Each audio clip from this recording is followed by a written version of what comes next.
14 JPSC का दोस्तों नया बैच स्टार्ट हुआ है कुछ दिन पहले ही और वहीं पे ये पहला टेस्ट लिया गया है। जैसा कि आप जानते हैं झारखंड में हम लोग का बैच जो है वो यूनिक है क्योंकि हम लोग जो है अलग अलग टाइप के क्वेश्चन करवाते हैं और जो टेस्ट लेते हैं उसमें सरप्राइज एलिमेंट भी रखते हैं। जैसे कि अभी हमने पढ़ाया था मुंडा जनजाति, इन्वायरमेंट का कुछ पोर्शन और एसपीटी, लेकिन इसके अलावा भी हम लोगों ने कुछ एक्स्ट्रा क्वेश्चन भी इसमें दिया हुआ है, तो आप देख सकते हैं। और क्वेश्चन हम लोग का हिंदी इंग्लिश में दोनों रहता है। ये हिंदी वाला क्वेश्चन हम डिस्कस कर रहे हैं।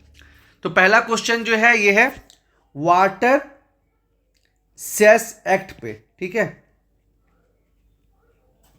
कि जो जल उपकरण अधिनियम है ये कब पारित हुआ, 1974, 1981, 1970 या 1977। तो सही जवाब क्या हो जाएगा, 1977।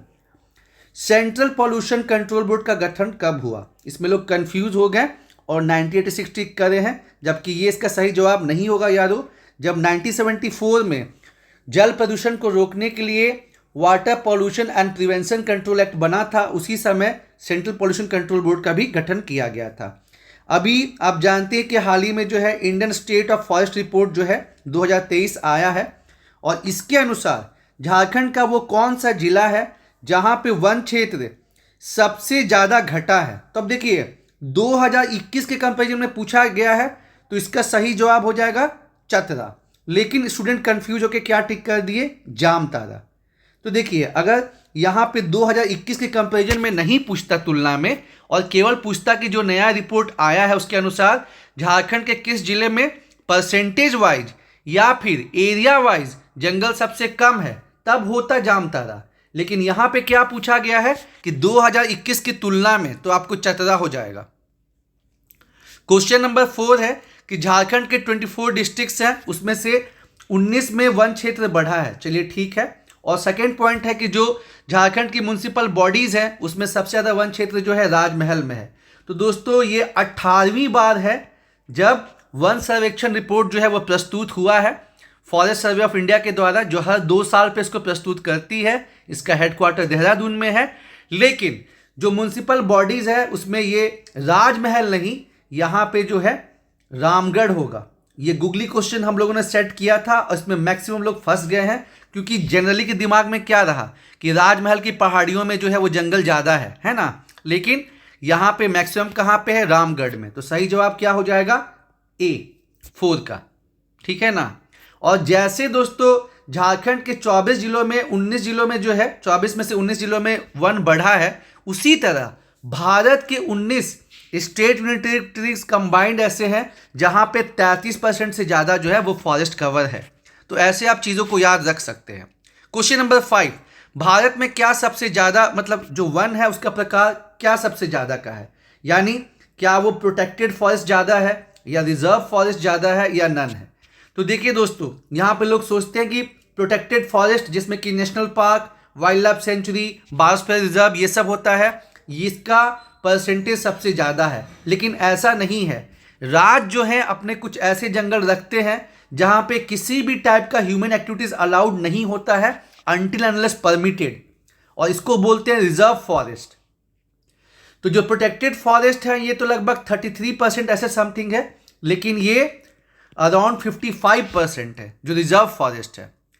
और इसमें काफ़ी लोग कंफ्यूज हो गए क्योंकि वही बात national park, wild life sanctuary ये सोच के। तो इसका सही जवाब हो जाएगा बी आर, है ना।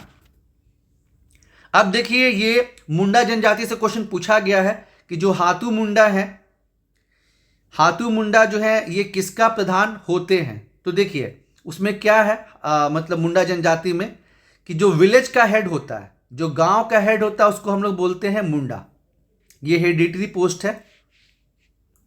उसके बाद बहुत से गांव मिला के जो ग्राम पंचायत बनता है, ग्राम पंचायत का जो अध्यक्ष होता है वो होता है हाथू मुंडा।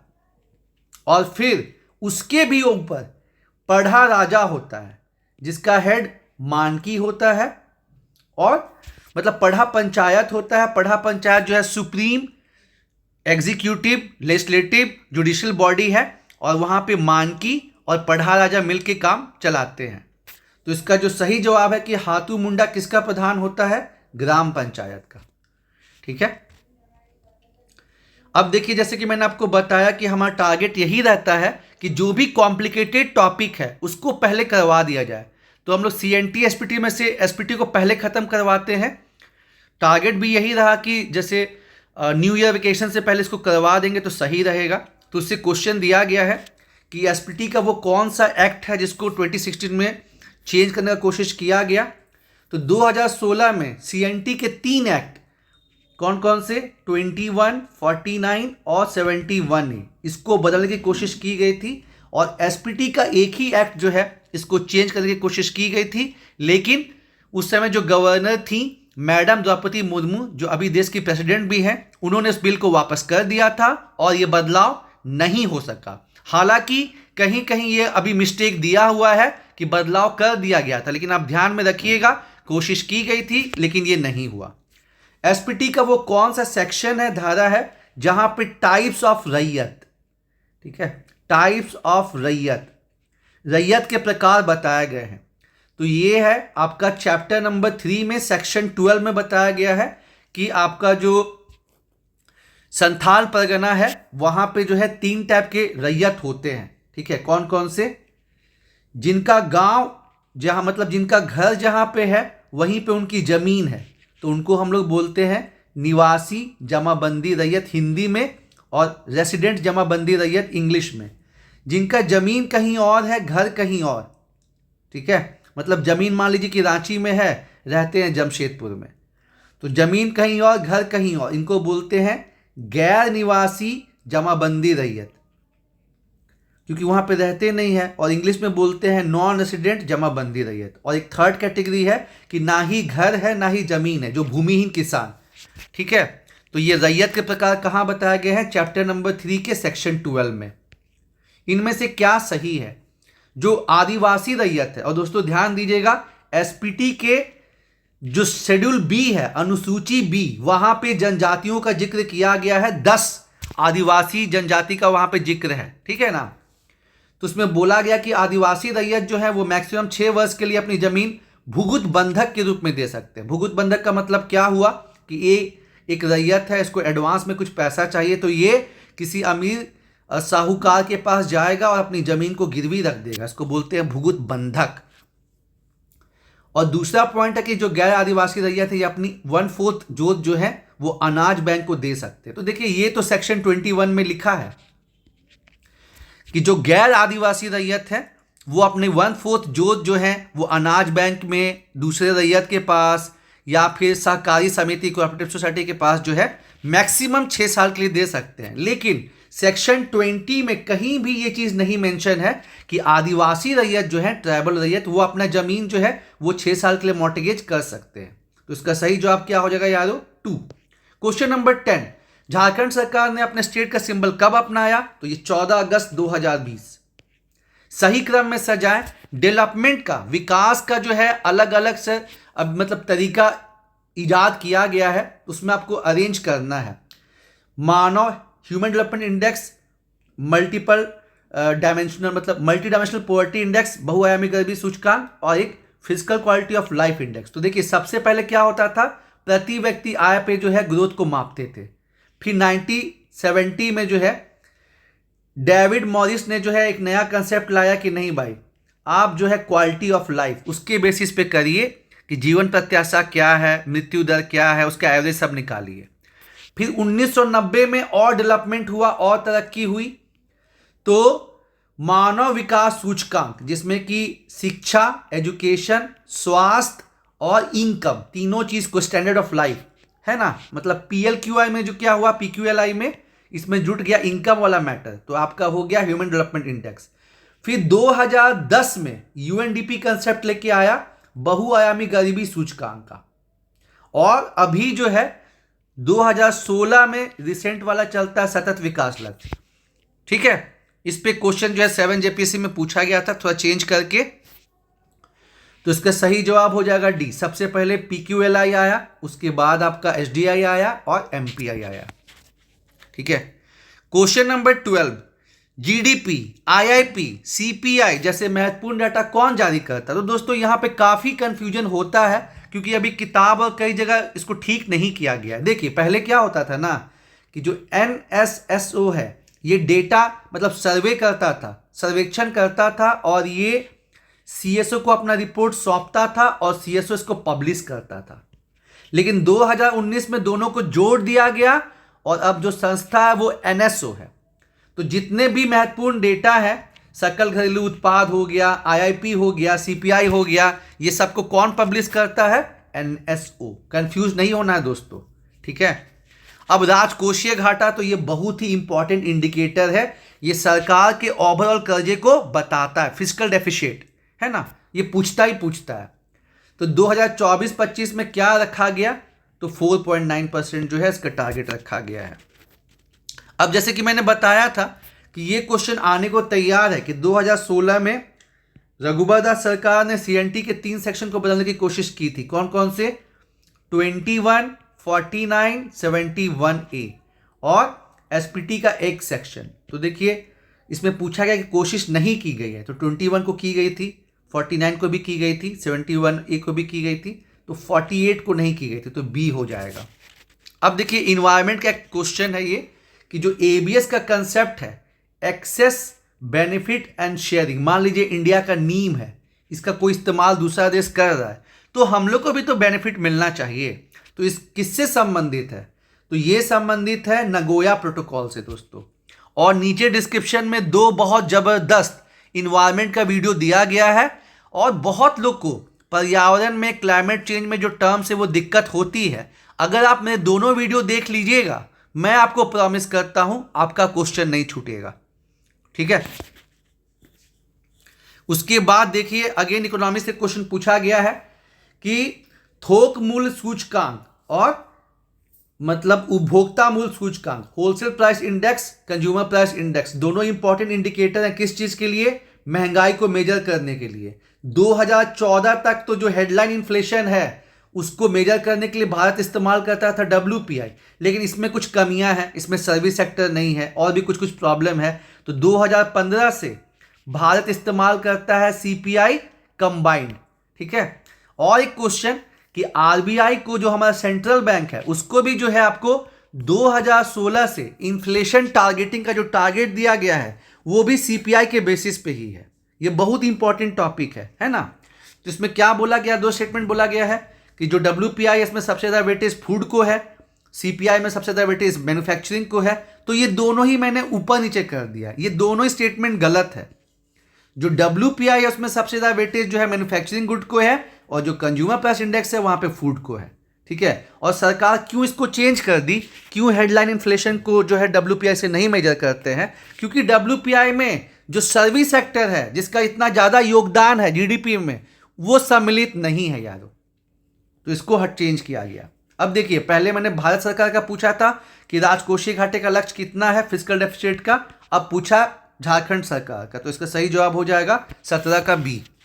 अगेन SPT का एक सवाल है कि SPT में जो सेक्शन 11 में मतलब ग्राम प्रधान का पुरस्कार निधि, ठीक है, ग्राम प्रधान विलेज हेडमैन का जो रिवार्ड फंड होता है उसका खर्च कैसे होगा, ये कौन डिसाइड करेगा? DC, SDO या कमिश्नर? मैक्सिमम जगह दोस्तों जो है आपका DC ही आंसर होगा, इसका A हो जाएगा। हालांकि जब महुआ का पेड़ काटना है आपको तो SDO से परमिशन चाहिए, और गांव जो है वो पहाड़िया का है कि नहीं है इसका निर्धारण कमिश्नर करेंगे। तो सेक्शन 17 में एक्सेप्शन है, सेक्शन 41 में एक्सेप्शन है, ठीक है। ग्राम प्रधान का पोस्ट, JPSC का ये क्वेश्चन है दोस्तों, और काफ़ी मतलब इस पे बहुत बढ़िया क्वेश्चन है। तो ये चैप्टर नंबर 2 के सेक्शन नंबर 9 में है कि जो ग्राम प्रधान का पोस्ट है ये नॉन ट्रांसफरेबल है, ठीक है ना। एक डिबेट उठता है, और दुमका के एक स्टूडेंट ने पूछा था कि सर हमारे यहाँ जो ग्राम प्रधान जो बनता है उसका बेटा ही जो है वो भी ग्राम प्रधान बनता है, तो ये वंशानुगत क्यों नहीं है? क्योंकि देखिए, क्योंकि जो बनता है तो उसको वहाँ के 2/3 रैयत का जो है सहमति चाहिए। अब और हेरिडिटरी का मतलब होता है कि जैसे मूल रैयत है, जो संथाल परगना के गांव पर है वहाँ पे 2 टाइप के लोग लगान वसूल करते हैं। एक विलेज हेडमैन ग्राम प्रधान जो कि 90% गांव में होता है, और 10% में होता है मूल रैयत। तो जैसे मूल रैयत का बेटा मूल रैयत ही मतलब बनेगा, लेकिन वहाँ पे 2/3 जमाबंदी रैयत का जो है मतलब 2 बंद, ये समझ लीजिए कि 2/3 किसानों का, उस गांव के किसानों का सहमति नहीं चाहिए। तो तो उनका पोस्ट तो हेरिडिटरी है, लेकिन ग्राम प्रधान का इसलिए हेरिडिटरी नहीं है क्योंकि यहां पे जो है आपको 2/3 फार्मर्स का अप्रूवल चाहिए। मुंडा गांव में उपजाऊ भूमि को क्या कहते हैं, ठीक है ना, जैसे हर गांव का अलग अलग रहता है, तो जो सबसे उपजाऊ भूमि होती है उसको हम पंकु कहते हैं, मोस्ट फर्टाइल लैंड, और जो एवरेज है उसको नागर कहते हैं, और जो जिसका फर्टिलिटी बहुत कम होता है उसको खिरसी कहते हैं, ठीक है। ऐसा टर्म्स दोस्तों पूछा जाता है। क्वेश्चन नंबर 21 देखिए, जब अमेरिका में ठंड पड़ती है तो एक कछुआ जो है 14,000 किलोमीटर की यात्रा तय करके इंडिया के उड़ीसा में आता है और यहाँ पे जो है अपने अंडे देता है, जिसका नाम है ओलिव रिडली टर्टल। वैसी साइबेरिया में जब ठंड पड़ती है तो वहाँ से एक पक्षी जो है साइबेरियन क्रेन वो इंडिया में आती है। तो ऐसे माइग्रेटरी स्पीसीज को बचाने के लिए कौन सा कन्वेंशन है, तो ये बेसल कन्वेंशन के नाम से जानते हैं, और इसका एक नाम ये भी है कन्वेंशन ऑन माइग्रेटरी स्पीसीज। इसके साथ ही साथ वो कौन सा कन्वेंशन है जो इंडेंजर्ड स्पीसीज के इलीगल ट्रेडिंग को रोकता है, तो उसका नाम साइट्स है, ठीक है, साइट्स, वाशिंगटन कन्वेंशन भी कहते हैं। अगेन जेपीएससी से क्वेश्चन उठाए हैं कि मुंडाओं की जो पुरखा कहानियां हैं, ट्रेडिशनल स्टोरीज, ओरल ट्रेडिशन जो होता है, जैसे हम लोग के यहाँ दादा दादी नाना नानी कहानी सुनाती हैं, तो वैसे मुंडाओं में जो चलता है उसको क्या कहते हैं, तो उसको दोस्तों कहते हैं सोसो भोंगा। बहुत इंपॉर्टेंट है।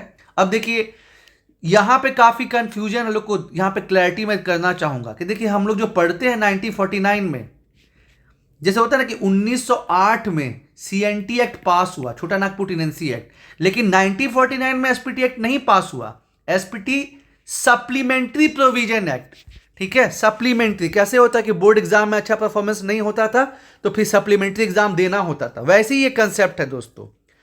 तो संथाल परगना जो अधिनियम है वो बना था आपका 1876 में, उसमें अमेंडमेंट होते गए और फिर वो आज़ादी के बाद SPT सप्लीमेंट्री प्रोविजन एक्ट में तब्दील हुआ। तो यहाँ पे आपको चीज़ों को सजाना है और ये काफ़ी इंपॉर्टेंट है। तो मैंने इसको क्लास में बहुत अच्छे से करवाया भी है, यहाँ पे आपको बताना चाहेंगे। देखिए क्या है कंसेप्ट कि पहले आपका जो है ना संथाल विद्रोह हुआ, संथाल रिवोल्ट हुआ 1855 से 56। उसके बाद अंग्रेज वहाँ पे यूल्स रूल लाए और संथालों के मांझी परगना सिस्टम को मान्यता मिल गई। उसके बाद आपका जो है 1872 में संथाल परगना सेटलमेंट रेगुलेशन बना। 1876 में पहली बार SPT एक्ट पारित हुआ, ठीक है। उसके बाद जो है 1908 में जो है मैकफर्सन रिपोर्ट आया। 1932 में जो है आपका गेंजर रिपोर्ट आया। 1937 में इंक्वायरी कमेटी रिपोर्ट आया और फाइनली जो है 1949 में देश की आज़ादी के बाद SPT सप्लीमेंट्री प्रोविजन। तो इस चीज़ को ध्यान दीजिएगा, यानी सबसे पहले क्या हो जाएगा रूल्स रूल, ठीक है। उसके बाद क्या हो नहीं, उसके पहले यहाँ पे एक और चीज़ बाहर का दिया हुआ है विल्किंसन रूल। जब कोल विद्रोह हुआ था तो विल्किंसन रूल बना था, तो 1837 में ये इंप्लीमेंट हुआ तो 4 सबसे पहले होगा। तो विल्किंसन रूल हुआ, उसके बाद यूस रूल संथाल विद्रोह के बाद आया था, यानी 4 के बाद 3 ऐसा स्कीम में दिया है। और गेंजर रिपोर्ट को हम 1932 का खतियान कहते हैं दोस्तों, ठीक है। भारत इसमें से किसका सदस्य नहीं है, तो देखिए 4 एक्सपोर्ट ग्रुप हैं जो अलग अलग चीज़ों के निर्यात से डील करते हैं। जैसे MTCR मिसाइल को देखता है, न्यूक्लियर सप्लाई ग्रुप ये जो है न्यूक्लियर मटेरियल जैसे यूरेनियम के एक्सपोर्ट को देखता है। Australia group chemical biological weapon का इस्तेमाल ना हो उसको देखता है। और वासना रेजिमेंट AK-47 और जो बाकी हथियार है उनको देखता है। तो इंडिया MTCR का सदस्य है, बिल्कुल है। ऑस्ट्रेलिया ग्रुप का है, बिल्कुल है। वासना रेजिमेंट का है, बिल्कुल है। किसका सदस्य नहीं है, तो इंडिया जो है चाइना का मेहरबानी है, चाइना उसका कुछ चमचे जो है उसकी वजह से इंडिया जो है न्यूक्लियर सप्लाई ग्रुप का सदस्य नहीं है यारो। मुंडा ग्राम में धार्मिक प्रधान को क्या कहते हैं, तो देखिए यहां पे जो 32 जनजाति है, देखिए कंफ्यूज मत होइएगा क्योंकि CDPO में क्वेश्चन पूछा भी गया था कि झारखंड में कितनी जनजाति है, वहां पे 33 जनजाति का भी ऑप्शन था, लेकिन जो पुरान जनजाति है वो अभी अपडेटेड नहीं है यारो। जो JPSC का ऑफिशियल आंसर किया है उसमें 32 ही माना गया है। तो इस 32 में जो शुरू की 4 जनजाति है संथाल पॉपुलेशन के हिसाब से, उड़ाव, मुंडा और हो, इसका आपको A to Z कि इनका जो है पंचायत व्यवस्था क्या है, इनका अपना कल्चर क्या है, इनके पंडित को क्या बोलते हैं, इनके यूथ होम को क्या बोलते हैं, आपको सब कुछ जानना है। 32 का 32 नहीं, लेकिन जो स्टार्टिंग के 4 जनजाति हैं वहीं से मैक्सिमम क्वेश्चन पूछा जाता है। तो मुंडा के रिलीजियस हेड को क्या कहते हैं? तो देखिए, मुंडा का जो कम्युनिकेटर होता है, संदेश वाहक, उसको कहते हैं महतो। मुंडा का जो ग्राम पुजारी होता है, विलेज हेड मतलब विलेज पंडित, उसको देहरी कहते हैं। और जो पाहन है, पाहन, ठीक है, नाया किसी और में होता है, जो पाहन होता है उसको मुंडा ग्राम का धार्मिक प्रधान कहते हैं। ठीक है।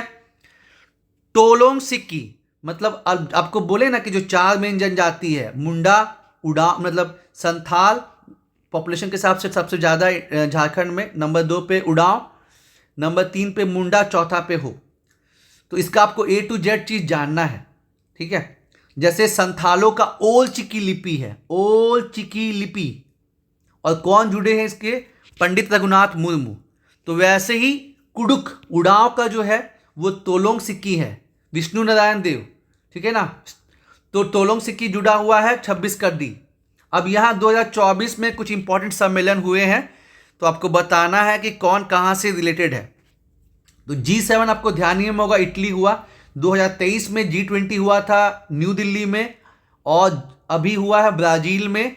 अब आसियान का सम्मेलन हुआ है लाओ पीडीआर में, SCO का हुआ है कजाकिस्तान में। ध्यान रखिएगा कि ना ही इंडिया ना ही चाइना आसियान का सदस्य नहीं है यारो। ठीक है ना। कौन से स्टेट यूनियन टेरिटरी में जो है वन क्षेत्र ज़्यादा है? अब लोग जो है अच्छे से थोड़ा देखते नहीं है, मैक्सिमम लोगों ने मिजोरम टिक किया है, लेकिन लक्षद्वीप में परसेंटेज वाइज 90% है यार। केवल राज्य का पूछेगा तो मिजोरम, लेकिन जहाँ पे दोनों पूछा है कि आपका राज्य भी और केंद्र शासित प्रदेश भी, तो आपका जो है लक्षद्वीप हो जाएगा। कुल कितने स्टेट यूटी हैं जहाँ पे फॉरेस्ट कवर? मैंने आपको बताया ही कि झारखंड के 24 जिलों में से 19 में जो वन क्षेत्र है वो बढ़ा है। उसी तरह जो भारत के 28 राज्य हैं उसमें से 19 ऐसे मतलब 28 राज्य और बाकी यूनियन टेरिटरी जो है उसमें से 19 ऐसे हैं जहाँ पे 33% से ज़्यादा जंगल है। ठीक है। और ये कौन सी पॉलिसी में आया था कि जो जंगल है वो 33% एटलीस्ट होना चाहिए? तो 1988 की वन नीति में ये चीज आया था। विक्टर एम्ब्रोस और गैरी रुकवन, देखिए जो नोबेल प्राइज है वहां से क्वेश्चन बनता ही बनता है। तो इन दोनों को जो है मेडिसिन या फिजियोलॉजी का जो है वो नोबेल प्राइज मिला है यारो। अब देखिए सतत विकास लक्ष्य जो है वो काफ़ी इंपॉर्टेंट है। पहला जो है वो क्लीन एनर्जी है, दूसरा जो है क्लाइमेट चेंज है, तीसरा जो है जेंडर इक्वालिटी है, चौथा जो है पोवर्टी है। तो देखिए गरीबी को दूर करना है मतलब SDG 2। ठीक है। उसके बाद गरीबी कैसे दूर होगा? जब पेट में खाना रहेगा, मतलब हंगर को जो है आप कंट्रोल करेंगे तब, SDG 2। ठीक है। उसके बाद अब आपके पेट में खाना हो गया, अब आपका डेवलपमेंट कैसे होगा? जब आप मतलब स्वस्थ रहेंगे तब। खाना तो मिल रहा है लेकिन आपका जो खाने का आदत है, बिना हाथ धोए आप खाते हैं, हाइजीन नहीं फॉलो करते, खाना कहाँ से शरीर को लगेगा? तो जो थर्ड है वो आपको हेल्थ के ऊपर है। फिर अब आपका स्वास्थ्य अच्छा रह रहा है, आपको विकास करना है तो आपको पढ़ाई करनी होगी, तो आपको जो है SDG 4। ठीक है। जब आप पढ़ाई करेंगे तो आपको समझ में आएगा कि महिला पुरुष में अंतर नहीं है, तो हो जाएगा SDG 5। ठीक है। तो जेंडर इक्विटी जो SDG 5 हो जाएगा। उसके बाद जो है आपका स्वच्छ जो है एनर्जी वो है SDG 7, और जलवायु परिवर्तन जो है आपका SDG 13। तो इसको दोस्तों आपको ध्यान में रखना है। मैच द फॉलोइंग या ऐसे भी पूछ लेता है। अब ये जो IPCC है, inter government panel on climate change, इसको नोबेल प्राइज भी मिल चुका है, और ये UNFCCC को जो है अपडेट करता है कि जो अर्थ का टेम्परेचर है कितना बढ़ा नहीं बढ़ा। इसका 6-7 रिपोर्ट आ भी चुका है। तो इसका गठन जो है 1988 में हुआ था, किसके द्वारा? UNEP और WMO के द्वारा। ठीक है दोस्तों, इन्वायरमेंट क्लाइमेट चेंज में जो है ये आपको संस्थाओं को भी जानना बहुत ज़रूरी है। फाइनली बहुत टाइम से बात चल रहा था कि यार जो क्लाइमेट चेंज हो रहा है, जलवायु परिवर्तन, उसके लिए तो जो पहले जो विकसित देश है, अमेरिका, यूरोप के कंट्रीज, उनका मतलब जिम्मेवारी ज़्यादा है, और उसके बाद जो है विकासशील देश है, क्योंकि उनके यहाँ ज़्यादा औद्योगिकरण हुआ है। लेकिन जो छोटे छोटे कंट्री हैं, जैसे मालदीव्स हो गया, उसके बाद पैसिफिक आइलैंड में जो कंट्रीज़ हैं, तुलुआ, ये सब जो कंट्रीज़ हैं, उनका क्या ही गुनाह है। उनके यहाँ तो टूरिज़्म मेन चीज़ है, लेकिन जो जलवायु परिवर्तन हो रहा है, तो आप देख रहे हैं कि जो सी लेवल है वो बढ़ रहा है। तो इनको बचाने के लिए लॉस एंड डैमेज फंड का बात बहुत टाइम से चल रहा था, लेकिन ये ऑफिशियली कब रिकॉग्नाइज हुआ? कोप 28 में। ठीक है, कोप 28 यूएई में जब हुआ तो रिकॉग्नाइज हुआ। हानि और क्षति कोष, और इसको कौन मेंटेन करेगा? वर्ल्ड बैंक, जो इसके पहले जीसीएफ को भी मेंटेन करता है। ठीक है, बहुत इंपॉर्टेंट है। और ये सारी संस्थाएं डब्ल्यूटीओ को छोड़ के जो है दोस्तों पर्यावरण संबंधित है। यूएनईपी का जो है 1972 में गठन हुआ था, हेडक्वार्टर जो है आपका नैरोबी है। आईयूसीएन 1948 सबसे पुराना जो नेचर के लिए और पर्यावरण के लिए जो संगठन बना है वो आईयूसीएन है 1948 में, और इसका गठन मतलब इसका हेडक्वार्टर जो है स्विट्जरलैंड में है। और ये इंपॉर्टेंट लिस्ट जारी करता है, रेड लिस्ट, काफ़ी बार पूछा जाता है। झारखंड में सबसे बड़ी जनजाति, ठीक है, पीवीटीजी। तो देखिए जनजाति तो खुद जो है बाकी कम्युनिटी से है, in terms of health, income काफ़ी बैकवर्ड है, लेकिन जनजातियों में भी, जैसे ये जनजाति है, इसमें भी एक ग्रुप है जो और भी ज़्यादा बैकवर्ड है यारों। तो इसको क्या बोलते हैं? पीवीटीजी। और ये कंसेप्ट आया कब था? ये कंसेप्ट 1975-76 में जो है ढेबार कमीशन के संतुति पे जो है ये कंसेप्ट आया था आदिम जनजाति का। इंडिया में कितनी है आदिम जनजाति? 75। झारखंड में कितनी है? 8।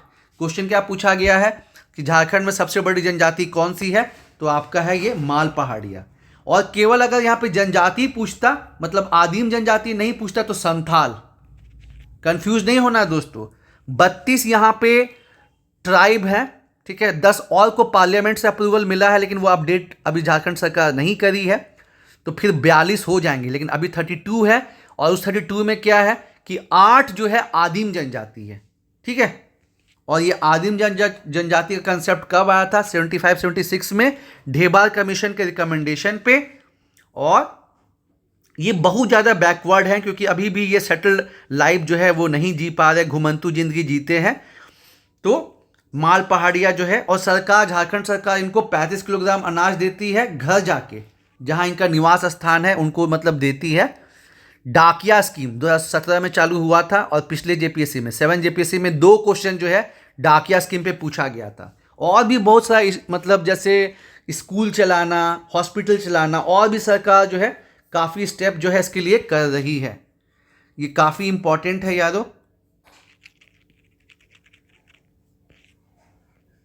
अब ये देखिए अंतर्राष्ट्रीय संगठन, मिसलिनियस से क्वेश्चन पूछता है, तो नाटो पे क्वेश्चन आया था। नाटो का हेडक्वार्टर ब्रुसेल्स में है। चूंकि यूक्रेन रशिया का युद्ध चल रहा है, तो नाटो काफ़ी जो है एक्टिव है, और अभी इजराइल के चलते भी जो है काफ़ी एक्टिव हुआ है। डब्ल्यूटीओ आपका जिनेवा में है। आसियान का सेक्रेटेरिएट जो है इंडोनेशिया में है, और ये एशियन इंफ्रास्ट्रक्चर इन्वेस्टमेंट बैंक जो है ये आपका बीजिंग में है। इसमें ये ऑप्शन जो है वो फालतू है, कंफ्यूज करने के लिए है। अब झारखंड में ना ऊट पटांग चीज़ होते रहता है, ठीक है। तो ये जो भोक्ता कम्युनिटी है, नीलांबर पीतांबर महान इंसान जो इससे महान नायक जो हुए हैं, इस कम्युनिटी को बिलोंग करते हैं, इनको बाय मिस्टेक शेड्यूल कास्ट में डाल दिया गया था। लेकिन काफ़ी आंदोलन के बाद फाइनली इनको जो है एसटी में जो है डाल दिया गया है, इस कम्युनिटी को। और इस वजह से पलामू में जो है सत्यानंद भोक्ता जो है वो चुनाव नहीं लड़ पाए, क्योंकि वो सीट जो है शेड्यूल कास्ट के लिए आरक्षित है, ठीक है ना। लेकिन अब भोक्ता कम्युनिटी क्या हो गया है? शेड्यूल ट्राइब हो गया है, ध्यान देना है। संथाल परगना बंदोबस्त विनिमयन, ठीक है, यानी कि संथाल परगना रेगुलेशन, मैंने आपको बताया ही कब ये पहला जो है एक्ट पास हुआ था 1872 में, ठीक है। 2 केस 2024 के बहुत इंपॉर्टेंट रहे, ठीक है। हालांकि ये 2023 से चल रहा था, लेकिन इसका डिसीजन फरवरी 2024 में आया। कि आप जानते हैं कि जो भाई चुनाव आयुक्त है उनको अपॉइंटमेंट करने के लिए कुछ कमेटी उमिटी का गठन नहीं होता था। सरकार सीधे जो है चुनाव आयुक्तों का, तीनों का, जो मुख्य आयुक्त है, मुख्य चुनाव आयुक्त, और जो साथ में 2 है, उनकी नियुक्ति करती थी।